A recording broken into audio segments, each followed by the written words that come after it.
Alright, I'm going to say and change some primary jets on this carburetor. If y'all looked at the last video of us driving the Trans Am around, it was way too fat.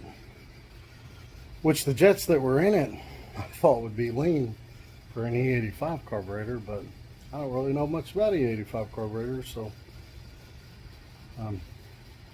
the good thing about this setup is it's going to be really easy to take that off. Just unscrew that AN fit and take the 4 bolts out, and it should slide right out from under there. And then we'll get see what the jets are. I forgot what they were. I should have marked that down. But anyway, if you get like a spray can cap, put it right here and undo that screw. The bottom, can you see it? Yeah, right there. One of these, that's usually a nut. We put a screw in there, but that'll catch all the fluid that comes out. So let's go ahead and do that first. Seeing a spray can cap holds that perfect. Just took that front bolt out of there. There we go. Yep. And all of it comes out. Spray can cap. That's a cap from the spray can. Fits it all right in there. Alright, and that gives us access to our jets right there. You can pull that off, but I don't want to take a chance on running the gasket. So I'm gonna go ahead and take a long screwdriver and see if I can get them off without taking the metering block off. If that metering block will pull right off there. But now yours has been on there a while. You might ruin the gasket, so you want to have some backup gaskets. I took the front jets out. They're 79.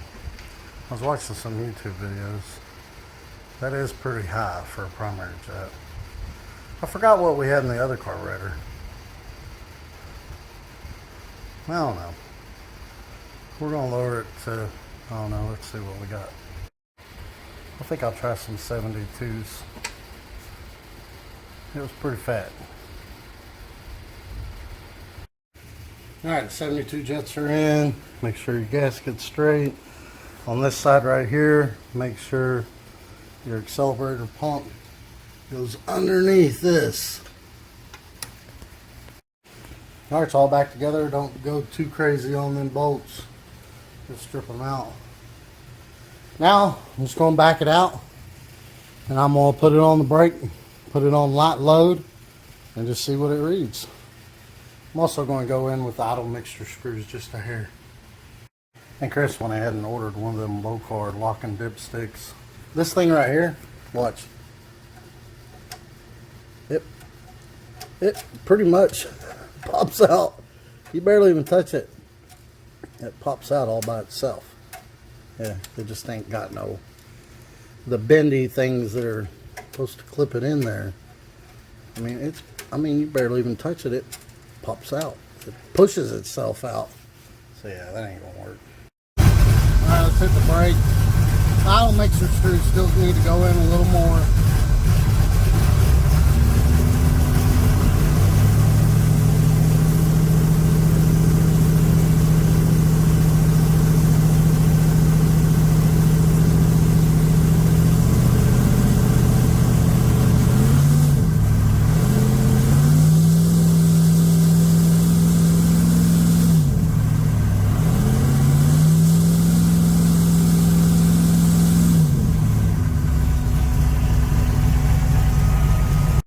Okay, that seemed a lot better, but may need to go up just a little bit more there. I might have went too far. These idle mixture screws definitely need to go in some more. Clean it out at idle. Alright, so under the rev, it was going up to about, I don't know, 13s, and it tickled the 14s. When you stabbed it a little, it leaned completely out. So I'm going to put those at a, it was 79, we went to 72, we're going to go to 74, and that should do it for the front. But I dropped this bowl and I boogered up the end of the AN fitting, and now it won't seal. So I have to figure that out. If it ain't something, it's something else. Now I put 74 jets in it. Look at that. That's why it won't seal. There's a little scratch right there too, but Pretty sure that's the one that's causing the problem. Dang it. Looks like it kind of boogered it up in there too. Dang it.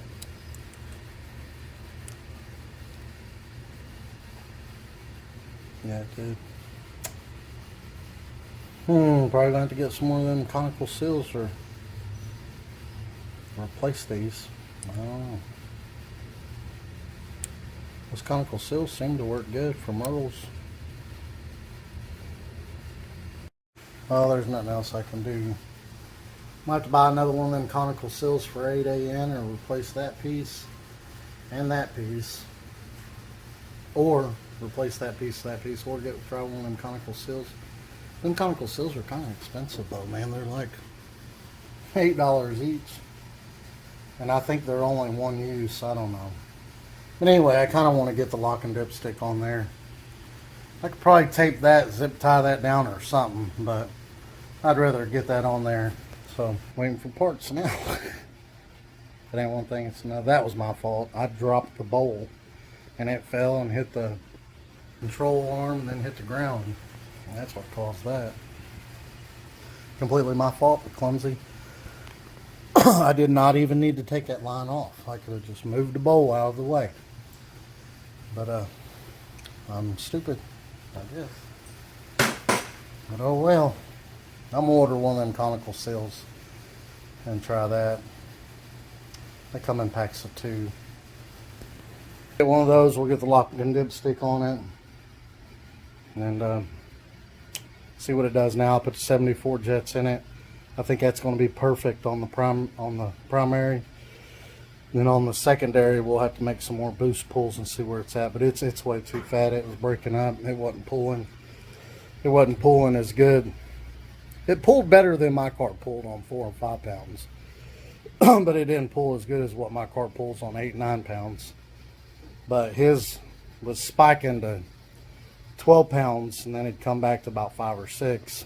Say on these boost controllers, like I did on mine, you take this off and you take that spring and check ball out of there, and it won't do that. So we're gonna have to do that on his, definitely. All right, so I went ahead and ordered a piece that comes out of the carburetor and another PTFE AN8 fitting to go back on there. I also ordered some of those conical seals. I don't know if y'all had seen that before, but in my other video, one of the other videos, the tank was leaking, the 12AN. And I put one of those Earl's conical seals, which goes right in between where the AN fitting bolts screws on. You just put it in between there and it seals it somehow. It squeezes it together and seals it. I don't know. That worked pretty good on the 12AN fitting that we had. That was good.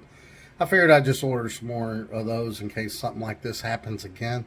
We can just throw one of those on there rather than having to worry about not having AN fittings on hand and stuff like that. Just like in emergency situations, if I drop another fuel bowl and it boogers it up, supposedly you can just throw them conical seals from Earl's in between there and tighten it up and it seals it. But anyway, once we get some parts in, we'll tune on it more. We'll see where it's at under boost now and adjust the rear jets as needed.